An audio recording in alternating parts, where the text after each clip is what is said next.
ఇక తెలంగాణ రాష్ట్ర విశ్వబ్రాహ్మణ విశ్వకర్మ ఐక్య సంఘం రాష్ట్ర జిల్లా మండల ఎన్నికలు రాష్ట్ర వ్యాప్తంగా జరుగుతున్న నేపథ్యంలో చింతల్లో అంబేద్కర్ నగర్ బూత్లో తెలంగాణ రాష్ట్ర సీనియర్ నాయకులు కిషోర్ చారి తన ఓటు హక్కును వినియోగించుకున్నారు। ఈ సందర్భంగా కిషోర్ చారి మాట్లాడుతూ ఈ ఎన్నికల్లో ఎవరు గెలిచినా ఐక్యంగా ఉండాలని, ఈ ఎన్నికలు మనం అంతా ఒక్కటే అని చాటి చెప్పే ఎన్నికలని అన్నారు। మన హక్కుల సాధన కొరకు పోరాడాలని పిలుపునిచ్చారు। భారీగా మహిళా ఓటర్లు పాల్గొనడం విశేషం।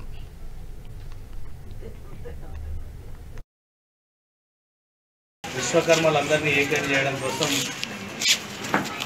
ఎలక్షన్ జరుగుతూ ఉన్నది। మరి అన్ని కులాలకు గుర్తింపు ఉంది। మనకు సంఘంగా రాష్ట్ర స్థాయిలో గుర్తింపు లేకపోవడంలో మన పెద్దవాళ్ళు ఒక నిర్ణయం చేయడం జరిగింది। వేదాస్ నుంచి 27వ తారీఖు ఈరోజు ఎలక్షన్కు పిలుపునియడం జరిగింది। మన కుత్బుల్లాపూర్ ఏరియాలో మన విశ్వకర్మలందరినీ ఏకం చేయడం కోసం చాలా మంచిగా ఎలక్షన్ నిర్వహిస్తూ ఉన్నాం।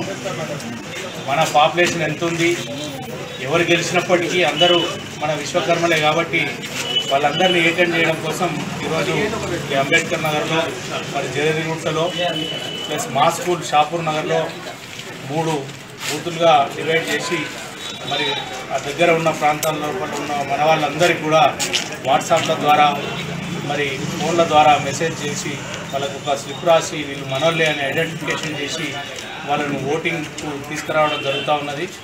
మరి ఎవరి గెలిచినా కానీ విశ్వకర్మలను ఏకం చేయడం కోసమే కుత్బుల్లాపూర్లో మేము కూడా ముందుకొచ్చి మరి అందరినీ ఓటింగ్కు తీసుకురావడం జరుగుతూ ఉన్నది। మన ఐక్యత చాటడం కోసం రేపు రాబోయే రోజుల లోపల విశ్వకర్మలు అందరూ ఏకతాటి మీద నడవాలని చెప్పేసి ఆకాంక్షిస్తూ మరి ఇంకా మిగతా ఇంకెవరైనా ఉంటే తప్పకుండా వాళ్ళందరూ కూడా ఓటింగ్కి రావాలని చెప్పేసి పిలుపునియడం జరుగుతూ ఉంది।